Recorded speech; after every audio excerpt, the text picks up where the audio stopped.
For more than half of the 20th century, Eastern Europe was gripped in the iron fist of communism. Imprisonment without trial, torture and political assassinations became commonplace, as brutal dictators used every means necessary to maintain their stranglehold on power. Under totalitarian rule, the state reached into every corner of life. In the communist heartland of the Soviet Union and its satellites across Eastern Europe, all aspects of culture became politicized, including the continent's most popular pastime, football. But right from the start, communist hardliners considered football bourgeois and anti-revolutionary, and many wanted to see it abolished. But it would prove much harder than they ever imagined to gain full control of the people's game.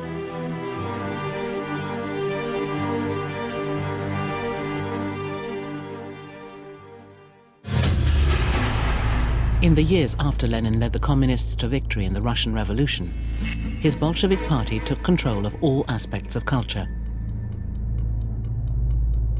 Yet despite their reservations about the bourgeois nature of football, even hardcore communists were wary about denying the people their chance to enjoy the beautiful game. Ну, в советские времена, футбол был главное зрелище. Оно заменяло все. Как у нас, говорят, заменяли религию, футбол и хоккей. Потому что жизнь была очень тяжелая. Там половина народу. В деревне есть нечего. И был футбол, который всех соединял. Instead of opposing football in the mid-1920s, the communist leaders sought to control it. After the revolution, Moscow had 4 main clubs, each of which was the footballing arm of a powerful Soviet institution, funded and run by an organ of the state. CDKA Moscow belonged to the fearsome Red Army. ZIL, the city's giant car plant, controlled Torpedo Moscow. Lokomotiv was owned by the Rail Ministry, and most notoriously of all, Dynamo Moscow was the creation of the dreaded secret police. The patronage of Dynamo Moscow by the secret police was most evident when the KGB was run by one of Stalin's henchmen, Lavrenti Beria. Beria was one of the most vicious and powerful men in the Soviet Union. He personally ordered the execution of many thousands he considered to be enemies of the people.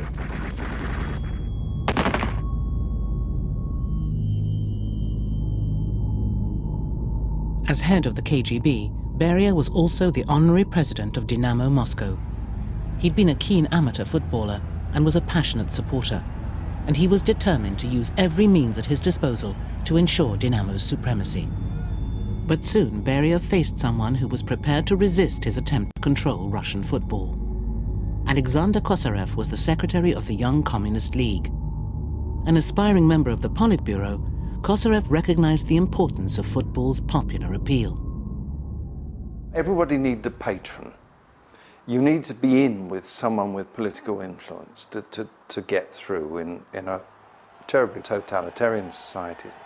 And Kosarev was very close to one of the Soviet Union's leading players, who was also the captain of the Soviet football team, called Nikolai Starostin. Nikolai Starostin was the eldest of 4 brothers. A natural athlete, Starostin was captain of the Soviet Union at both football and ice hockey. Together with Kosarev, Starostin wanted to create a team to challenge the supremacy of Dynamo, a club for the people that would cater for white-collar workers and civilians. Starostin suggested a name inspired by Spartacus, the slave who rebelled against the power of Rome. Spartak Moscow was born. Но Старостин придумали это романтическое. Спартак, гладиаторы, борцы за народ, за свободу. Это оппозиционный клуб, в первую очередь. Все знали, что да, Спартак – это наша команда. Офицеры, значит, полиции, офицеры армии. А эти не полиция, не армия, а, мол, обыкновенные граждане. Поэтому их, конечно, любили в собой. Starostin and his 3 brothers, Alexander, Andrei and Pyotr, were the core of a side that proved it could match the best. They also established the club's reputation for defiant independence.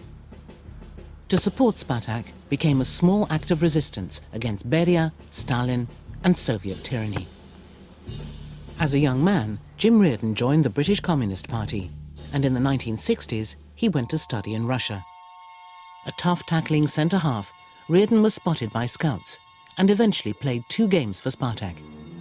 There's no doubt that a lot of the Spartak supporters were actually genuine oppositionists who didn't dare perhaps show their opposition in other areas of life. The football stadium was really the only location where you could be yourself, where you could shout, smile, laugh, cry, where you could call the opposition, and that often meant the government, the party, police chief, all the names under the sun. To Beria, any act of defiance was intolerable. Spartak's flagrant refusal to bow to Dinamo was a direct challenge to Beria's control of Soviet sport. Beria would neither forgive nor forget Kosarev's affront to Dinamo's supremacy. Beria's anger might have been sharpened even further by memories of a humiliation some years earlier, when, as an amateur player, Beria first encountered Nikolai Starostin on the football pitch. Starostin remembers playing him in Georgia and describes him as a very crude and dirty left half who left some rather nasty bruises on Starostin. In 1936, they met again, with even more at stake. Dinamo was scheduled to play a match against Spartak in front of none other than Stalin himself. Although he modestly described himself as the great friend of all athletes, Stalin had little interest in football. A green carpet was specially laid in Red Square. But at the last minute, the KGB pulled out, afraid there would be a bloodbath if the ball hit the hallowed walls of the Kremlin, or worse still, Stalin himself. Instead, Spartak and the Starostins played an exhibition game among themselves for 43 minutes, a quarter of an hour longer than scheduled, because surprisingly, Stalin seemed to enjoy it. Утвердили общество «Спартак», который противостоял армии и НКВД, то есть ЦДК и «Динамо». И Сталин увидел футбол. И было высочайшее одобрение, что действительно хорошая игра. То есть футбол сразу был в политике. Starostin later claimed that Spartak had made more of an impact in those 43 minutes than Dinamo had made in the previous 13 years. Stalin had given Spartak his tacit seal of approval. But Beria was furious. And it was another thing which makes more enemies for Spartak. Of course, such figure as Beria cannot allow somebody to beat him all the time. Beria's revenge was swift and decisive. In 1938, Kosarev was arrested on trumped-up charges, branded by Beria as an enemy of the people, and summarily executed. Despite the dangers, the Starostin-Spartak team refused to surrender. In 1939, Spartak was on the verge of an unprecedented league and cup double when they faced Beria's Dinamo side in the semi-finals. It was Dinamo versus Spartak, Beria versus Starostin. Spartak won, a victory in a time of brutal purges and unspeakable hardship. But Beria wouldn't let his beloved Dinamo be denied so easily. Incensed by the result, he ordered the game to be replayed a whole month later. But Spartak and the Starostins failed to take the hint and won again, 1-0. To antagonize Beria even further, Spartak went on to win the cup. It was unfortunate because Lavrenti Beria was the honorary president of Dynamo, but he went to every home game and was absolutely incensed when Spartak took over the crown from Dinamo. Starostin, he looked up to the dignitaries' box and saw Beria in absolute fury, kicking chairs all over the place before he stormed out. For the Starostins, the victory partially avenged Beria's arrest and execution of their patron Kosarev the previous year. Even though they'd made an enemy of one of the Soviet Union's most powerful and ruthless men, the Starostins were seemingly untouchable.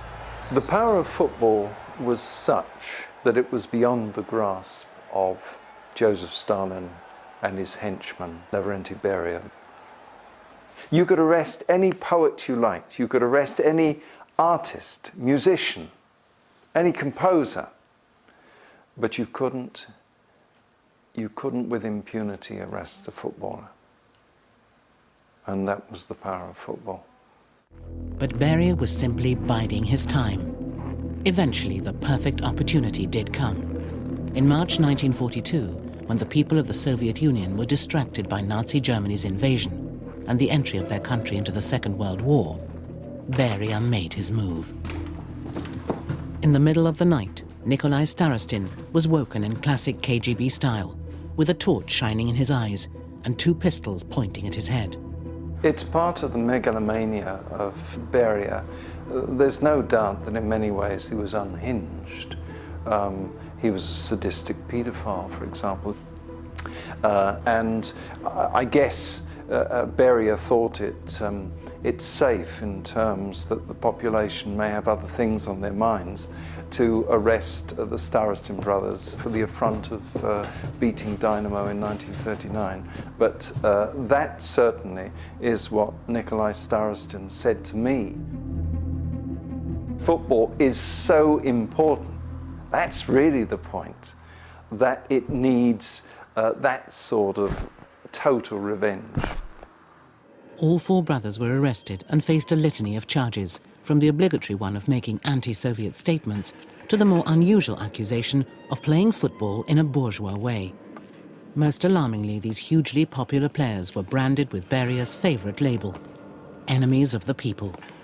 He fulfilled his target just to take them out of Spartak, and they thought that without them, Spartak would ruin it. They were not terrorists, they were not politicians, they were just football players. Okay, very popular, very powerful, but football players. They were heroes. The Starostins escaped the death penalty that Beria would usually serve upon his victims, but still they were sentenced to 10 years in a Siberian gulag. In the Russian state archives, researchers have uncovered a letter sent from Starostin's mother to Stalin, pleading clemency for her sons. Дела у нас расположены здесь, в том числе и письмо гражданки Старостиной, направленное Иосифу Виссарионовичу Сталину с просьбой помиловать ее сыновей. Как вы видите, вместо Иосифа Сталина письмо было направлено товарищу Берия. Beria had intercepted the plea for mercy. There would be no reprieve.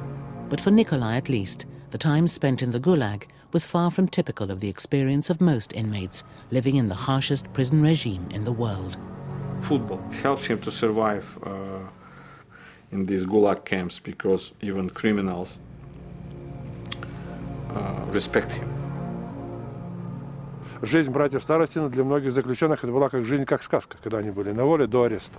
И понятно, многие слушали с интересом их рассказы о поездках за границу, о встречах за границей, о футболе, о всей этой спортивной жизни. Среди руководства лагерей, администрации лагерей было немало любителей футбола. He never failed to be amazed how the camp commandants regarded him as a hero, as somebody to please as much as they could. These were beasts, these were sadistic monsters with other prisoners, but with him they just were in awe. Without Nikolai Starostin and his brothers, Spartak were a weakened force in Soviet football, clearing the way for the Red Army club CDKA Moscow to challenge Beria's Dynamo. But CDKA's days were also numbered. Many of their players starred in the Soviet team that played their Eastern Bloc allies Yugoslavia in the 1952 Helsinki Olympics. Under their dictator, Marshal Joseph Tito, Yugoslavia had loosened its ties with the Soviet Union. So the match became a battle between Yugoslav nationalism and Soviet pride. For the players and the politicians, there was more at stake than just the result. When the Soviets lost 3-1, Stalin immediately ordered CDKA to be dismantled. Overnight, the side that had become the biggest rival to Beria's Dynamo had disappeared. Ну, это была страшная глупость, потому что, ну, они, во-первых, не виноваты. А если даже и виноваты, ну, клуб же, в который есть еще дубль, юношеские команды, футбольная школа, целая система, как команда вынут из чемпионата, ну, как у Манчестер Юнайтед вынут из чемпионата, Арсенал, Челси. Политика и футбол. The demise of CDKA entrenched Beria's Dinamo as the dominant force in Soviet football. But in 1952, he faced a new challenge, one that would bring Beria face to face with an old adversary. Stalin's son Vasily, a general in the Soviet Air Force, wanted his team to be strong enough to rival Dinamo. In a bizarre power struggle with Beria, he tried to secure Nikolai's early release from the Gulag, but Beria was reluctant to yield to Vasily's demands. Vasily was the only one whom Beria couldn't touch. And Beria didn't like Vasily because he was the youngest general in Soviet army. He liked to drink vodka, he liked women. It was son of Stalin, so even generals who reported to Beria, they tried to behave very carefully. Vasily made the first move by extracting Nikolai from the Gulag and moving him into his home in Moscow. But Beria would not be denied. One night when Vasily was drunk, Nikolai left the sanctuary of his villa to visit his family, only to be rearrested by Beria's men. He was in the center of the fight of two most powerful people of the Stalin's era. Vasily managed to extract Nikolai from Beria's clutches a second time. But Nikolai, realizing that the situation had become dangerous, pleaded with Vasily to let him finish his sentence. His wish was granted, and Nikolai was sent to a gulag in a remote corner of Kazakhstan. In the following year, Vasily's father died. Beria's bid to succeed him failed, and when Nikita Khrushchev became leader, Beria's fate was sealed. Charged with being a capitalist spy, Beria was found guilty. He was condemned as an enemy of the people, the very same accusation he directed at thousands of innocent people throughout his long, brutal career. Beria was executed, allegedly on his knees as he begged for clemency.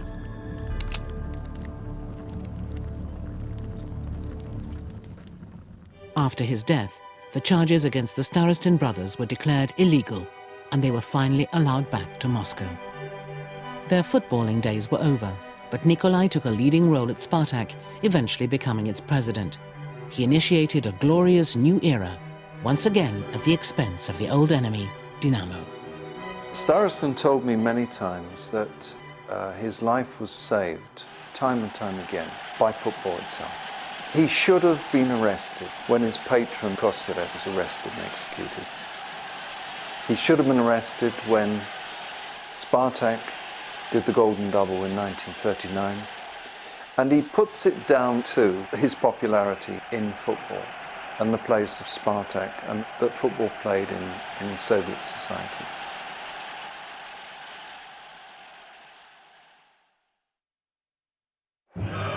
The dangerous relationship between football and politics wasn't confined to the Soviet Union. Throughout the Eastern Bloc, club sides were representing powerful state institutions, and national sides were supposedly playing for the glory of communism. In 1952, Hungary became the Olympic football champions, having disposed of the Soviet Union's conquerors Yugoslavia 3-1 in the final. The Olympic title carried immense prestige, and its value wasn't lost on the man who was proud to call himself Stalin's best Hungarian disciple, the country's communist leader, Matyas Rákosi. Hungary's goalkeeper, Gyula Grosic, can still remember the political dimensions involved in playing for the team. Hát általában azokban az években óriási politikai nyomás nehezedett a csapatra, főleg az akkori állami és politikai vezetés részéről. Elsősorban ugye Rákosi Mátyás volt az, aki különös gonddal és figyelemmel kísérte a magyar csapat szereplését. By the end of 1952, the Hungarian team had gone 30 matches undefeated.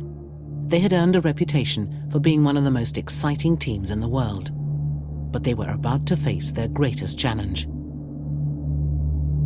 In more than 90 years of international matches, England had never been beaten at Wembley by foreign opposition. In November 1953, Hungary was invited to play a full-strength England to decide who was the best team in the world.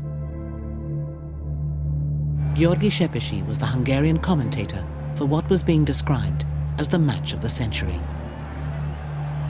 Angliában elkönyvelték, hogy ez egy olyan barátságos mérkőzés, amelyen Anglia sima győzelmet arat. Lehet, hogy ez az évszázad mérkőzése a sajtóban, lehet, hogy 100 000 néző, vagy közel 100 000 néző, tehát ház volt a Wembley stadionban, de biztos angol győzelemre számítottak.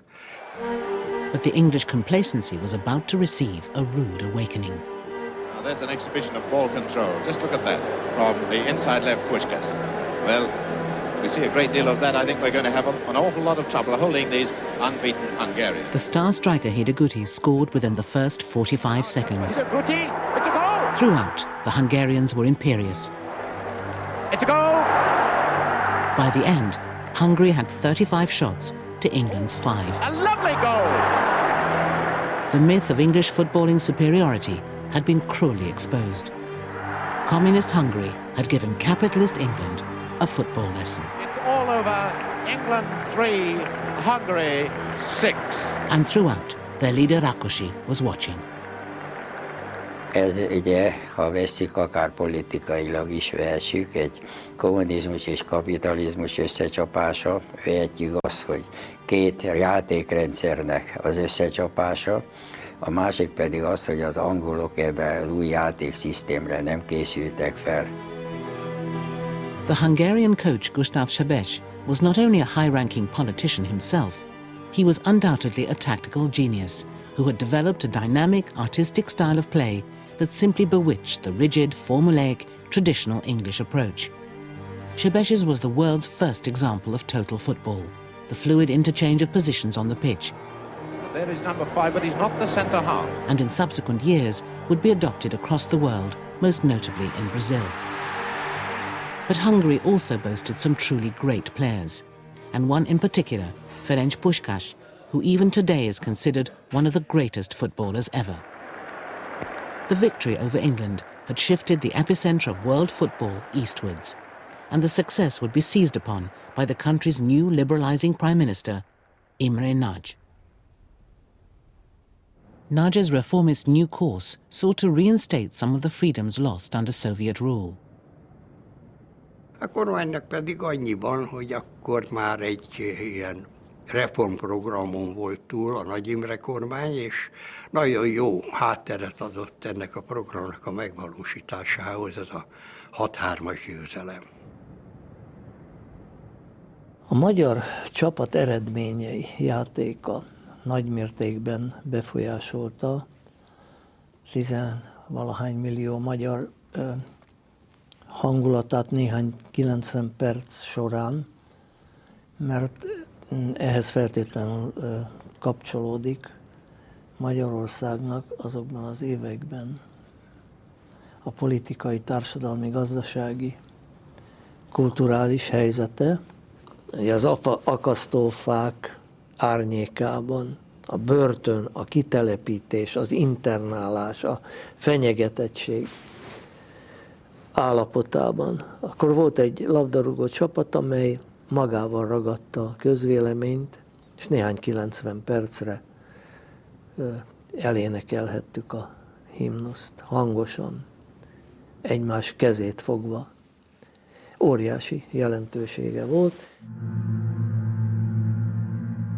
Hungary would get another chance to display their footballing prowess when England, keen to avenge their humiliation at Wembley, hastily arranged a rematch in Budapest. But England kept the same antiquated formation and were duly thrashed 7-1, a score that remains to this day England's worst ever defeat. It was now undeniable. Hungary were at the top of a new hierarchy of world football. Hungary's Aranycsapat, or Golden Team, were now overwhelming favourites to lift the 1954 World Cup in Switzerland. The players were left in little doubt what their communist leaders expected of them. Hangosan ki nem mondott, de általunk nagyon is érzékelhető olyan követelmény támasztott a politikai vezetés a csapattal szemben, ami annyit jelentett, hogy csak a világbajnoki cím elnyerése az a teljesítmény, amelyet elfogadnak. Minden más elfogadhatatlan.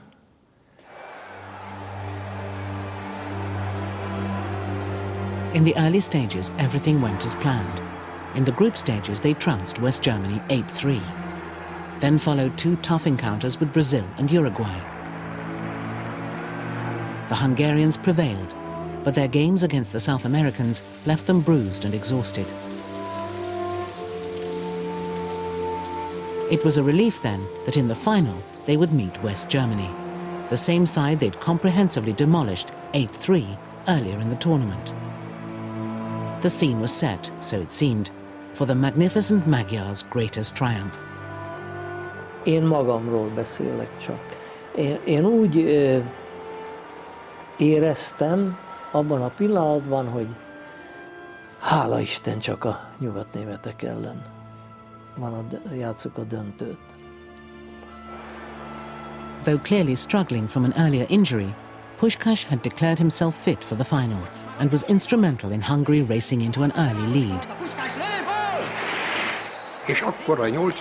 percben elkönyveltem jó magam is, hogy ez a győzelem már biztosan a miénk. Én azt hittem, hogy a végeredmény 5-1 lesz. But as the first half wore on, Germany edged back into the game. Hungary's hard earlier matches began to take their toll. Akkor 2-2 lett ugye a félidő. Hát megmondom, félidőben én legalábbis akkor éreztem először a válogatott pályafutásomban, hogy hát elveszítsük a mérkőzést, hogy nem fogjuk tudni megnyerni, mert hát ugye az a Uruguay mérkőzés sokat kivett belőlünk. Though struggling with fatigue, Hungary used their superior technique to dominate much of the second half. Shot after shot rained down on the German goal, but in vain. With just 6 minutes to go, West Germany took the lead.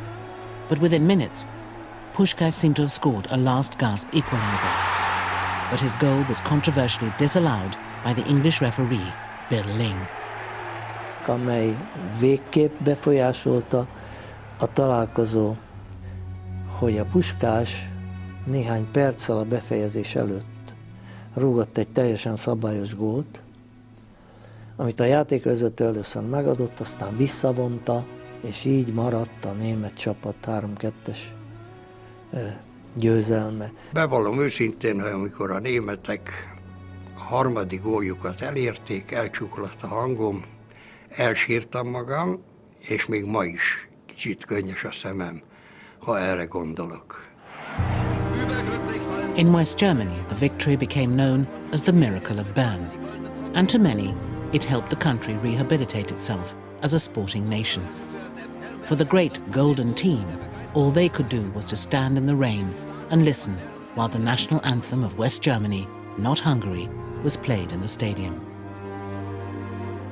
Én azt hiszem, hogy az embernek legszomorúbb pillanatai voltak, és hát én azt szoktam mondani, hogy apámat, akit előtte temettünk el jó pár évvel, azon nem sírtam a temetésén, itt bizony kijöttek a könnyeim.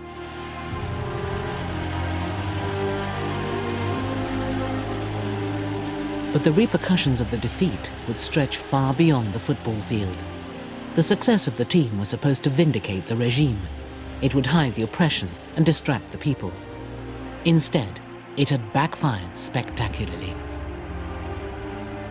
A döntő után Budapesten több százezer, talán milliós nagyságrendű tömeg vonult ki az utcákra, és tüntetett a vereség miatt, Majd ennek ürügyén néhány órával később az esti órákban már egyértelműen a rendszer ellen tüntetett.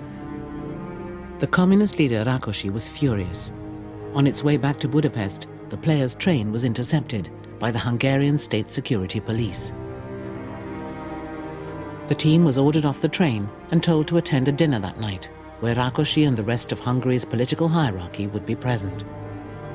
Ez nem volt egy jó előjel. Na most ugye befejeztük a vacsorát, a Rákosi felállt, és néhány keresetlen mondatban, biztos vagyok benne, mondta ő, és hát ennek a vereségnek, nyugodjanak meg az elvtársak, nem lesz következménye. És akkor néhányan a játékosok közül tudtuk, hogy ennek a vereségnek lesznek következményei. Mert a Rákosi azt mondja, hogy nem lesznek, akkor annak éppen az ellenkezője az igaz. Grosic's fears would be proved right. Unfairly blamed for 2 of the German goals, Grosic bore the wrath of the communist hierarchy. On returning to Hungary, he was detained without reason and placed under house arrest. Tábornoki kihallgatásra vezettek elő, ahol a honvédelmi miniszter azzal kezdte a meghallgatásomat, hogy közölte, a vád ellenem az államvédelmi hatóság, tehát az AVH részéről, a vád ellenem kémkedés gyanúja, mely kimeríti a hazaárulás fogalmát. És ehhez hozzátette a honvédelmi miniszter, hogy vegyem tudomásul, hogy ezért más embert már ebben az országban felakasztottak volna. The proceedings were eventually stopped due to a complete lack of evidence. Even so, Rákosi himself decreed that Grosic should be exiled to the football backwater of Tatabánya. But the consequences of the defeat would affect every Hungarian. It exposed the underlying dissatisfactions of life under communism, emotions that had been temporarily obscured by the blinding success of Hungary's football team. Ilyen jelentősége volt azokban az években a labdarúgó válogatott szereplésének, győzelmeinek és a vereség után a végletek eluralkodásának Budapesten. On October the 23rd, 1956, thousands of Hungarians took to the streets in a full-scale revolution against their Soviet occupiers. Azt mondottam, és mondom ma is, hogy az 54-es vereség után Budapesten kialakult helyzet, tehát a több százezer ember utcára vonulása és tüntetése a rendszer ellen már valahol az 1956-os forradalomnak volt egy előjátéka.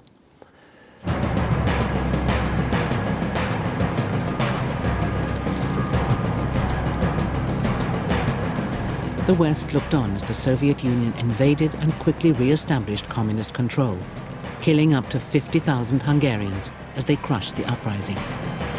As Soviet tanks rolled into Budapest, Hungary's golden team broke up for fear of reprisals, and Hungarian football has never scaled the same heights since. In their 6 years at the pinnacle of world football, Hungary lost only one game, but it was the one that mattered most.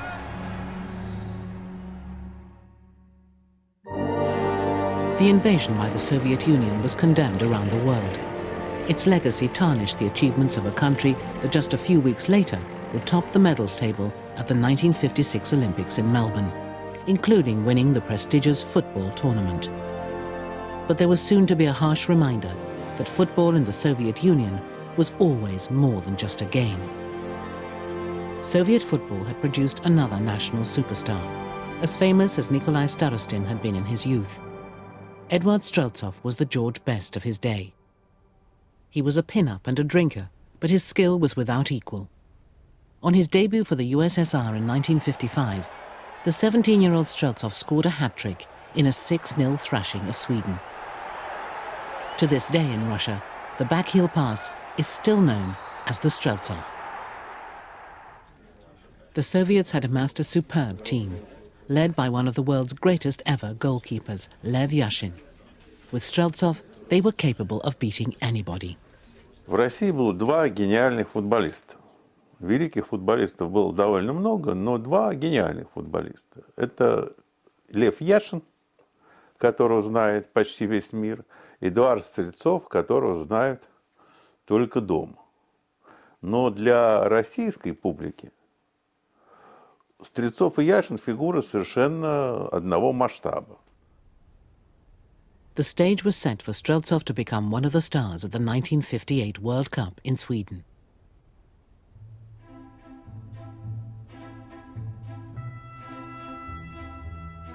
But just a few days before the team was due to leave for the World Cup, Streltsov was arrested on suspicion of the rape of a young woman at a party in Moscow. To this day, many people believe the charge was a malicious communist setup in revenge for Streltsov insulting the daughter of the culture minister, Ekaterina Futsieva, at the party. Futsieva was the only female member of the Politburo, and consequently the most powerful woman in the Soviet Union. Справедливо только одна, что действительно на каком-то приеме в Кремле действительно Фурцева хотела познакомить его с дочерью, а он какую-то глупость сказал. Ну, он действительно был человек непосредственный, никогда не думал, что он говорит, и не был готов. Хотя он вообще-то был очень свободный для советского человека. Он себя абсолютно никак не сковал.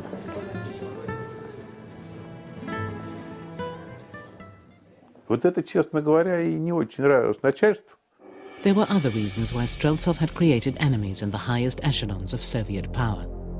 He was due to represent the elite of Soviet sport at the World Cup, to be a clean-cut ambassador for communist ideology. But there was a problem. Streltsov's teddy boy haircut symbolized his rebellious streak and his love of the high life. Streltsov had become a symbol for a new type of relationship between communism and football. Вызвало уже политический интерес. Впервые молодежь Советского Союза увидела другую жизнь и узнала, что есть другая жизнь. Нормальная жизнь. И вот надо было приструнить эту самую молодежь. Ну и этим замечательным политикам в Кремле 50-х годов показалось, что лучше, чем расправа над Стрельцовым. Eduard Maximovsky has set up a public committee working on the posthumous acquittal of Streltsov. A lawyer and football fan, Maximovsky has spent 10 years trawling through the court files of the Streltsov case. Вот за этим окном находится самая угрюмая, самая древняя тюрьма России. Бутырский замок, Бутырка. Вот сюда, почти полвека назад, вот сюда, привезли раздавленного, перепуганного нашего великого футболиста Эдуарда Стрельцова. Первое. Ну, конечно, это дело, говоря языком юристов, незаконное и необоснованное. Второе. Да ну просто юридически смешное. Так вот, в этом самом протоколе судебного следствия 12 свидетелей, ну, все опрошенные, под всю эту клятву, 12 свидетелей заявили, что не видели, не знают, не присутствовали. Undoubtedly, Streltsov also offended the powers that be by refusing to join either the army club, now reformed as CSKA, or the KGB club, Dinamo. Но он никогда никуда не пойдет, вот он все равно намерен. Его уже звали в «Динамо». Яшину поручили позвать его в «Динамо». Если бы он пошел в «Динамо», ну, как-то «Динамо», один я не пойду. И вот он не пошел. Ни в армию, ни в «Динамо». И в 50-е годы он ни в какой тюрьме не сидел. Whatever the reasons behind his arrest, Streltsov eventually confessed to the rape, but only after his KGB interrogators told him he could go to the World Cup if he admitted his crime. Вот здесь, в Бутырской тюрьме, в 55-ю камеру, Пришел следователь, позвал Стрельцова, сказал ему: ну, Эдик, не переживай. Ну, ты же великий футболист, ты известен всей стране, всему миру. Да кто же тебя сажать-то будет? Нам нужно быстренько это дело закрыть. И ты еще успеешь в Швецию. But this was a ruse, and the young and naive Streltsov fell for it. As soon as he signed the confession, the KGB reneged on their promise. Instead, now that he was seen to be admitting his guilt, the Soviet Premier Nikita Khrushchev himself decreed that Streltsov should be sent to serve hard labor in the Gulag. Without Streltsov, the Soviets performed badly at the World Cup. They lost to Sweden 2-0, the team that they'd easily beaten 6-0 with Streltsov in the side. Many Russians believe the World Cup would have been the perfect theatre in which Streltsov would have shone. Instead, it was another teenager that would set the football world alight.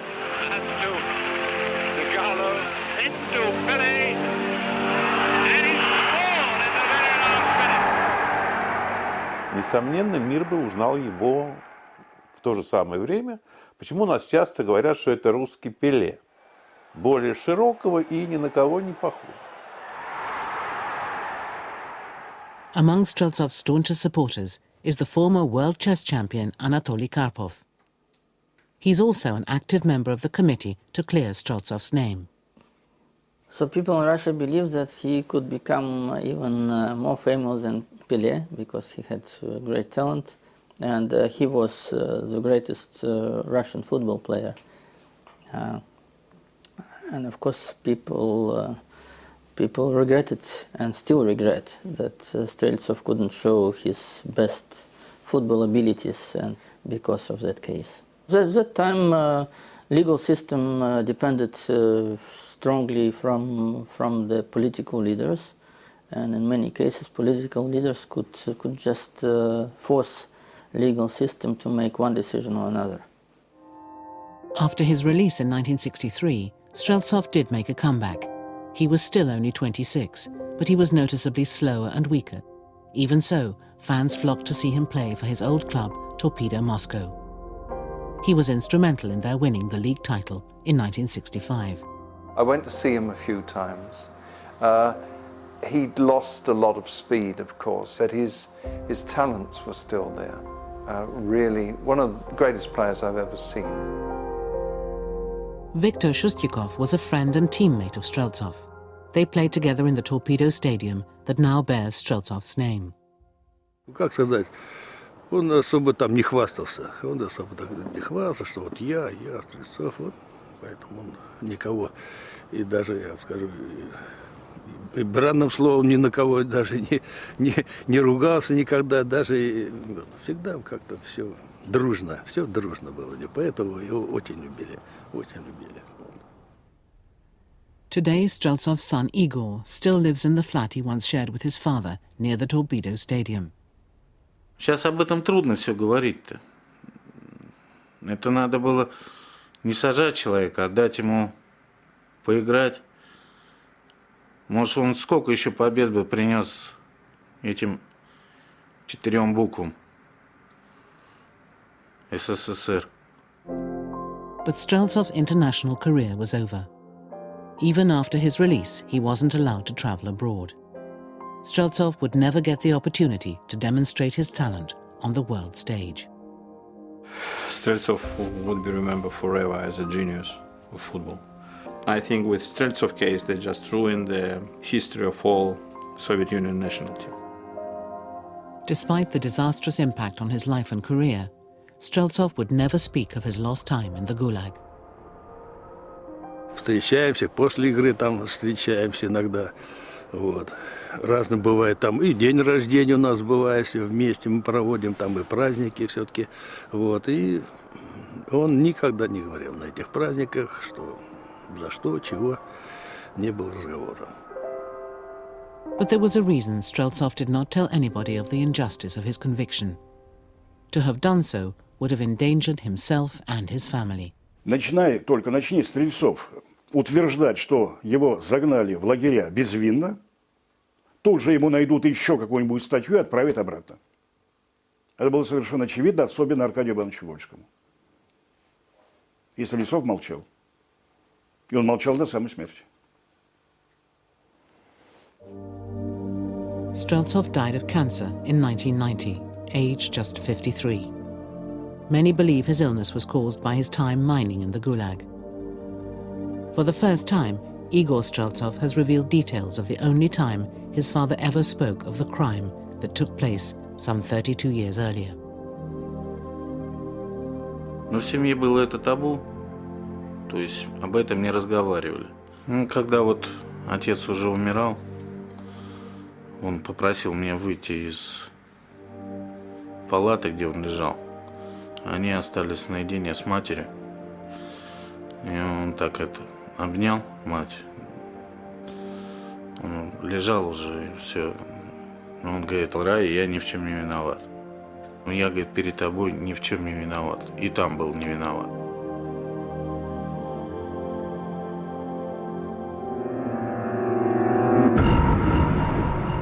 In the 1960s, tensions between the Eastern Bloc and the West escalated as the Cold War reached new heights. The Berlin Wall became the physical symbol of the ideological fracture separating the nations of Europe. Helmut Klopfleisch was 13 when the wall was erected in 1961. He was a fan of Hertha Berlin Football Club. But the wall physically divided the team and its stadium from its supporters, now suddenly in communist East Berlin. Und dann war ich natürlich todtraurig und bin dann immer noch in die Nähe vom Hertha-Platz gegangen, habe da an der Hinterlandmauer so, ich habe dann immer die Geräusche vom Hertha-Platz rüber gehört, wenn da ein Tor gefallen ist, dann haben wir auch gejubelt. Eigentlich war das ja lächerlich. Also heute könnte man darüber lachen, damals war mir nicht zum Lachen. Also mir war todernst, weil sie uns ja mich hatten sie auch dann zwischendurch immer eingesperrt auch und verhört und alles Mögliche. Und da war, ich nehme an, dass vorangetrieben haben. Wahrscheinlich war ja auch so, meine Akte lag ja bei ihm auf dem Schreibtisch. Damals hatten die mir auch bei den Verhören gesagt, dass der sich da so drüber geeiert hat, dass sie dass sie mich als Staatsfeind hingestellt haben damals. Erich Mielke was not a man to be crossed. As head of the Stasi, the feared East German secret police, Mielke had gained a reputation for ruthlessness, with thousands of dissidents imprisoned and tortured. Together with his leader, Erich Honecker, he was responsible for the most totalitarian state in Europe's history. A staggering 5 million people, a third of the population, had a file kept on them by the Stasi. A further 1 in 6 was employed by the Stasi in some capacity, either as a full-time member or as an occasional spy to keep watch on other East Germans. Und die für alles zuständig ist. Nicht? Also man pflegte da zu sagen, sie war die Braut auf jeder Hochzeit, die SED, und die Leiche bei jeder Beerdigung. Ja? Also wenn sie für alles zuständig sind, das halten sie ja gar nicht durch. Dann müssen sie also überall auch Aufpasser haben. Alle diese Umstände zwingen geradezu zu der Einrichtung einer Staatssicherheit nach innen, das heißt einer Aufpasserorganisation, einem Big Brother, wenn Sie so wollen. Nicht? As in the Soviet Union, East German football was manipulated to represent the state. The name Dynamo had become synonymous with the secret police, and Dynamo Berlin was no exception. In a terrible echo of Beria's brutal regime in Russia, Dynamo Berlin's club president was also the secret police chief, Erich Mielke. Der Mielke war ein Freund des Fußballs, wie man so sagt, und er hatte seinen Verein da, diesen BFC Dynamo, das war sein Verein, der Stadtsicherheitsverein, und der hat ja da auch überall gedreht, der hat ja die Schiedsrichter bestochen und beziehungsweise gedroht, und dass die eben dann, wenn das eben 1-1 irgendwie stand, dann haben sie eben bis zur 98. Minute gespielt, damit die noch eine 2-1 machen, oder gab es mal einen Elfmeter für Dynamo, 10-mal hintereinander waren sie Meister mit Betrug und so weiter. Dynamo Berlin formed the nucleus of what had become a very good East German national team. When the World Cup was held in West Germany in 1974, East was drawn to play West Germany in the group stages. The match soon came to be seen as a direct clash of political ideologies.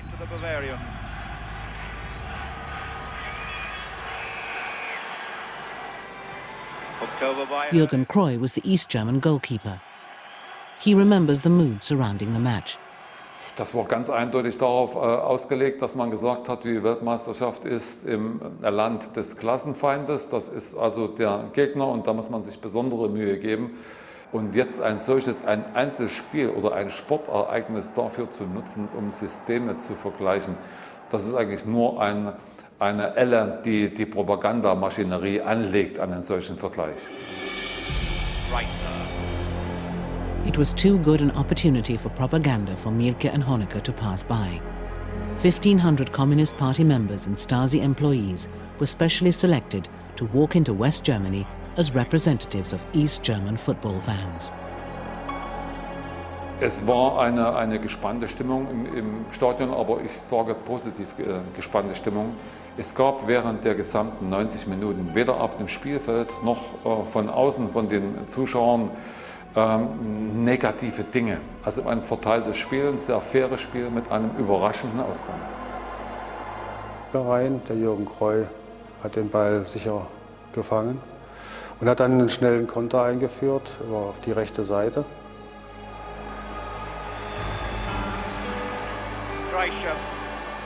Ich bin aber trotzdem in diesem Raum gelaufen, dann kam der weite Pass.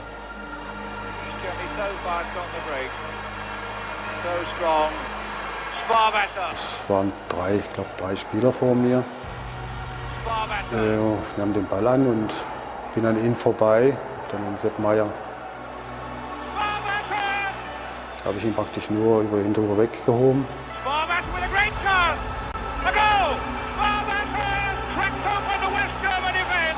The single goal was enough to ensure the victory for East Germany. It was a massive propaganda boost for Honecker's regime. And if there has been any political gain at all from this game of football, it's certainly gone east.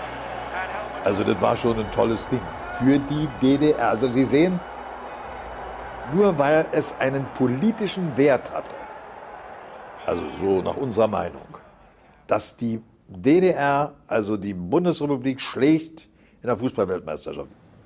But for some fans in the East, the result was the opposite of what they were looking for. So, und ich habe dann später, 2 Jahre später, eine Familie kennengelernt. Der Vater hat in dieser Situation, wie das Tor fällt, den Stuhl zum Beispiel genommen, hat in den Fernseher geschmissen vor Wut, weil er mit diesem Regime aber nicht einverstanden war und gewünscht hat, dass die DDR da verliert.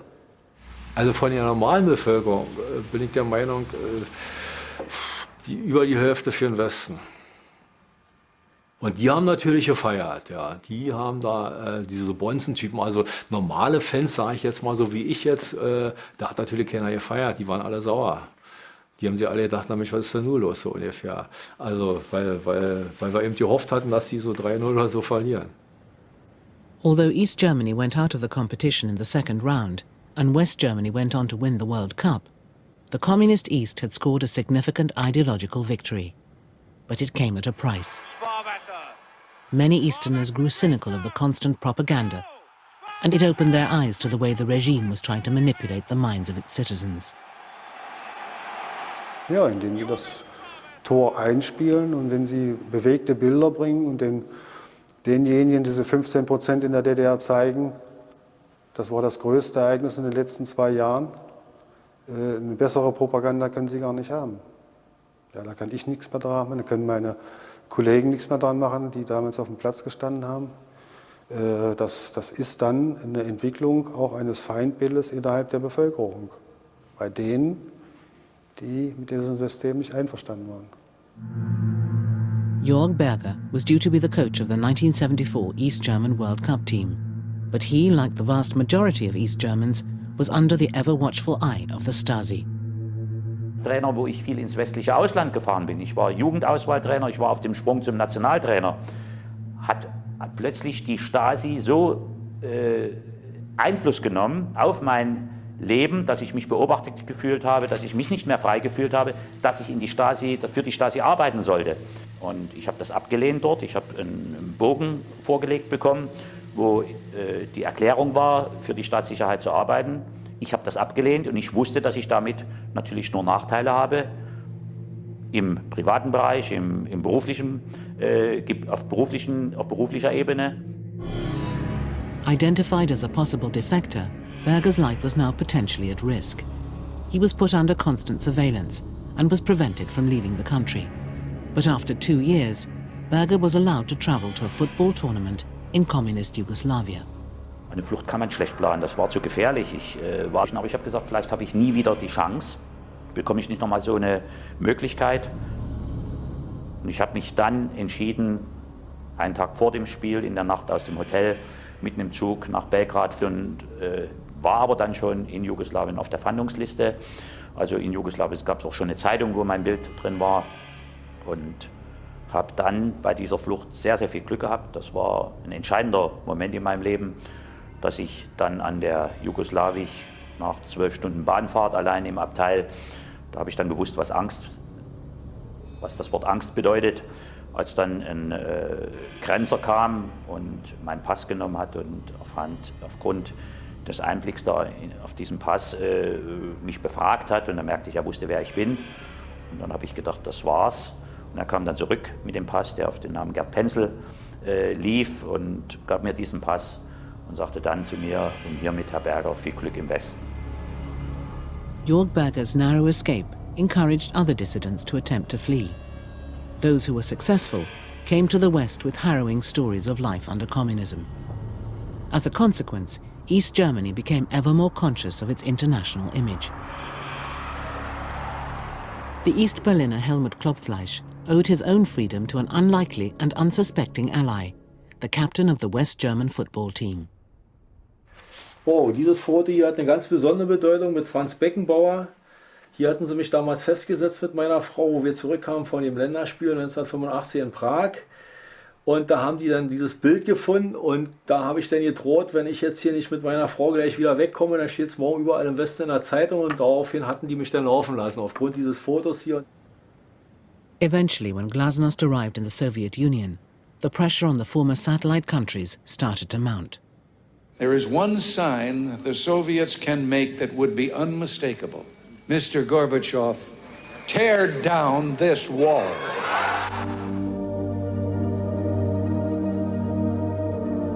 In the winter of 1989, a series of demonstrations against the East German government swept away the regime of Erich Honecker. It was the first step in a process that would bring down the Berlin Wall.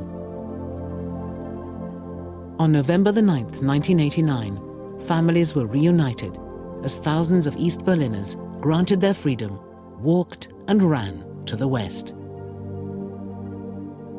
Parts of the Berlin Wall are now maintained as symbols to remind today's Germans of their divided past.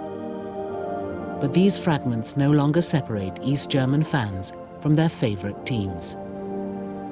Ja, hier an der Mauer standen wir damals und haben dann gelauscht, wenn drüben vom Stadion die Torschreie rüberkamen, haben wir uns gefreut, wenn Hertha ein Tor geschossen hat und waren todtraurig wiederum, dass wir nicht hinkamen.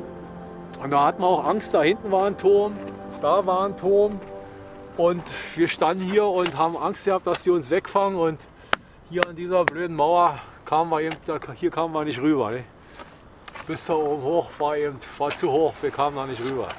Das war schon eine schlimme Zeit damals, ja.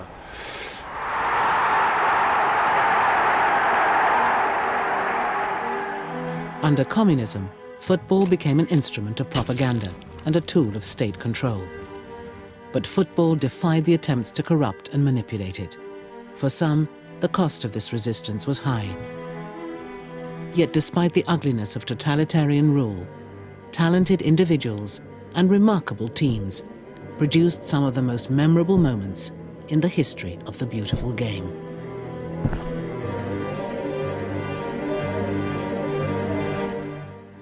Stay with us for how money and fame have transformed footballers' lives in the 21st century. That's next.